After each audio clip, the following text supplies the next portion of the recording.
เออเอาลงติ๊กต็อกก็เอาตากเกลือไว้ไว้เห็ดตามหลังกับลายของมันเกี่ยวเนาะแม่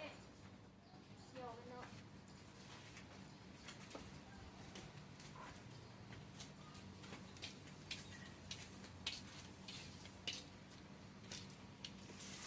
โอ้